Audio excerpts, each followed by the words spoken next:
When OMG started with us in 16, I think we were doing about 10 to 15 orders a day. We now do 8 to 900. So we're talking about close to a decade. They've been holding our hand along the way, explaining the data as mass data comes out, what to change on-site, what to change off-site. We've ebbed and flowed a little bit, that's the truth, but it's been progressively up. I'm Dominic Giampalo, the Managing Director of Elite Supplements. Started off as a humble one store here in the ACT. Family owned then, still family owned now. However, a little different now, just under 100 stores and 350 employees. And I think one of the cool retailers in the country, one of the trendy ones. We were late to the online party or e-commerce party. I'm so glad that we took that step and found OMG. But what made us was obviously e-commerce was starting to thrive and we needed to duplicate our shop front in that world. And that's how it all kicked off.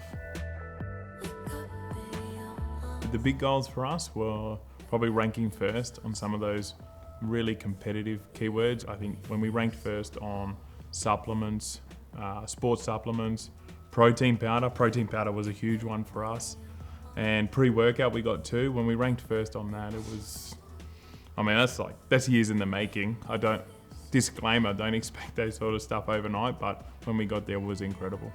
I think e-commerce is becoming insanely more competitive every year, so much so to the fact where retailers like myself are banking on keeping the customer for a second or third sale.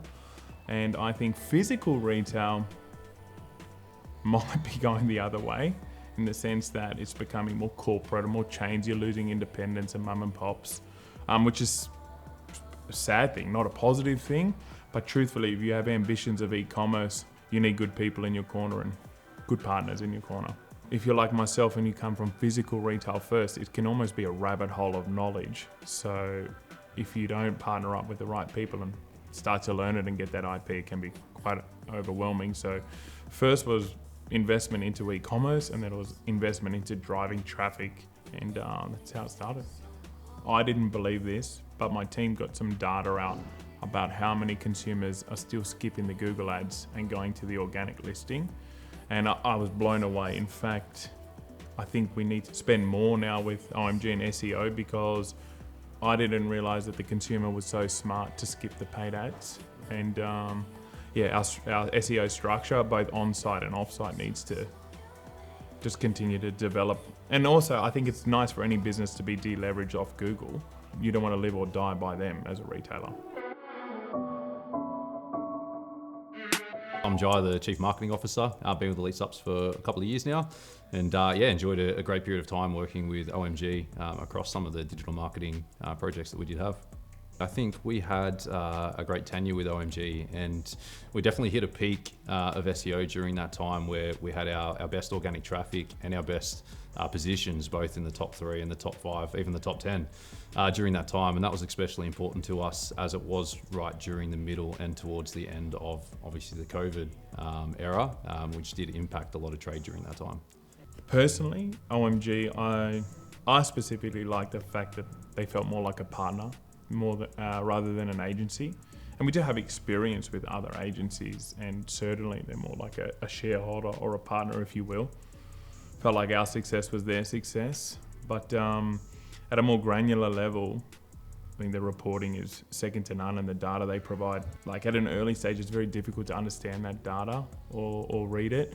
And the fact that Mez and his team would hold your hand or spend the time on the phone and explain it in a real world, what it means in the real world, was probably the most helpful thing. When you enter this world, you want a partner that's realistic with you and telling you, hey, let's move some spend from here and place it there. Not someone that's telling you month on month that things are rosy, and certainly what we got with OMG. Yeah, I think our proactiveness has been matched by OMG.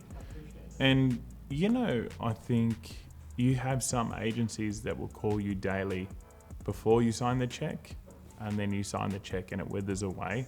And truthfully speaking, with OMG, it was such refreshing because it was almost the other way.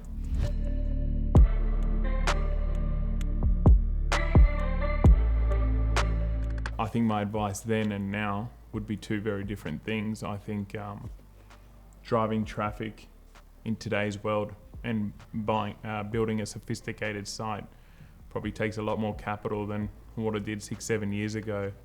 And you want to have talent and IP in your corner, such as an OMG or someone who's been there and done that, certainly.